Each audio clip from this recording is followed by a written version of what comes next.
Nesta aula, nós iremos trabalhar então com o select2.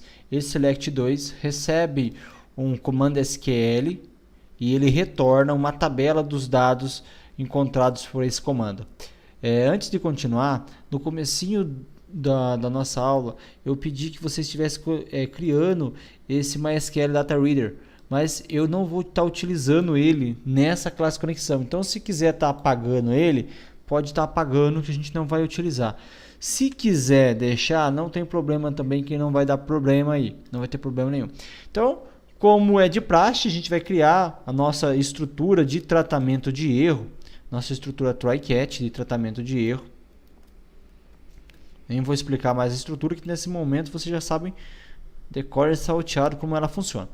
Então, agora a gente vai criar aqui, vou mostrar a lógica que eu implementei para a parte de buscar esses dados do banco.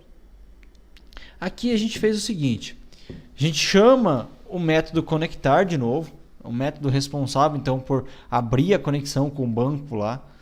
Okay? Se ele retornar true, então dá prosseguimento, cai aqui dentro do if, dá prosseguimento. Nessa abordagem, a gente está utilizando objeto dados em memória, que foi um objeto que a gente criou a partir do SQL Data Adapter. Então, tá vendo que a gente criou ele e nem instanciou ele, a gente só criou ele. Lembra que naquela aula eu falei que ele é um tipo de... é uma classe que permite criar um objeto que salve os dados da consulta no banco na memória do computador no formato desconectado. Então, se eu der um select no banco, eu quero trazer todos os clientes, ele foi no banco, buscou todos os clientes que existiam no banco e deixou dentro desse objeto dados em memória e desconectou do banco. Então, eu tenho um dado que faz um espelho do banco, né, do select que eu dei dentro desse objeto dados em memória. Então, o que nós vamos estar fazendo aqui? Ó?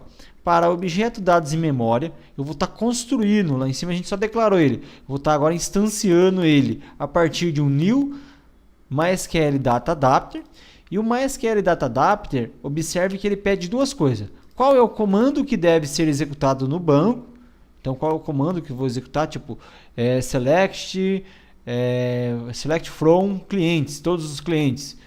Então, e qual é a conexão ativa que ele deve executar esse comando? Então, ele precisa saber em qual é a conexão que ele vai executar o comando, né? E qual é o comando que ele deve executar. Então, a gente tem que passar essas duas coisas para ele.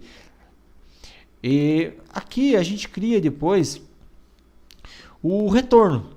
Esse select2 ele retorna um data table. O data table ele é uma classe padrão, já existente, presente no C#, nativa, e ele retorna uma tabela de dados, como se fosse uma tabela Excel também, só que no formato data table. Então a gente está declarando aqui uma data table, okay?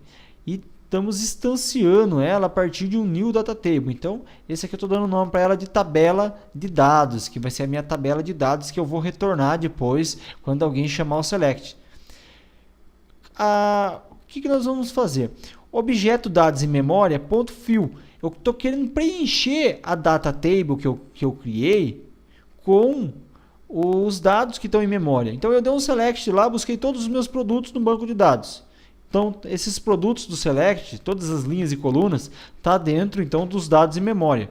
Aí eu crio uma data table e mando preencher essa data table com os dados que estão em memória. Então, dados em memória, .fill, e passo qual é a data table que eu quero preencher, e ele automaticamente preenche para mim essa data table. Após isso, eu verifico se a tabela de dados que eu acabei de criar e preencher, eu verifico se o número de linhas, estou mandando contar o número de linhas, o número de linhas que tem nessa tabela, for maior que 0, então eu já vou saber que tem algum dado que retornou do banco. Então eu vou estar dando um retorno nessa tabela de dados. E caso contrário, eu fui lá, dei o select bonitinho, mas não tinha nenhum produto, por exemplo, que tinha um valor superior a R$1.000. Então ele não retornou nada para mim, a tabela está vazia. Então, eu não tenho por que retornar uma tabela vazia. Eu retorno um null. Então, o data table ele aceita como retorno null também. Então, estou retornando para o data table nulo. Não consegui encontrar nada. Retornou nulo para o data table.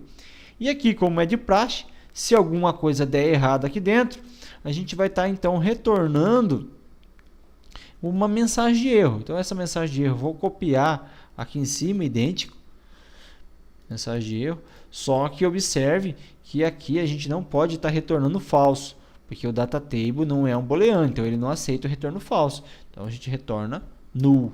Então se caiu aqui dentro, não tem retorno nenhum, não tem tabela para ninguém ver, então retorna nulo.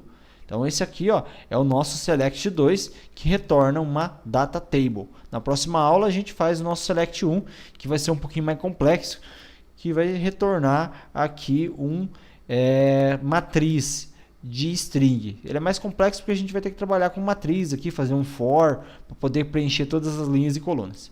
Até a próxima aula.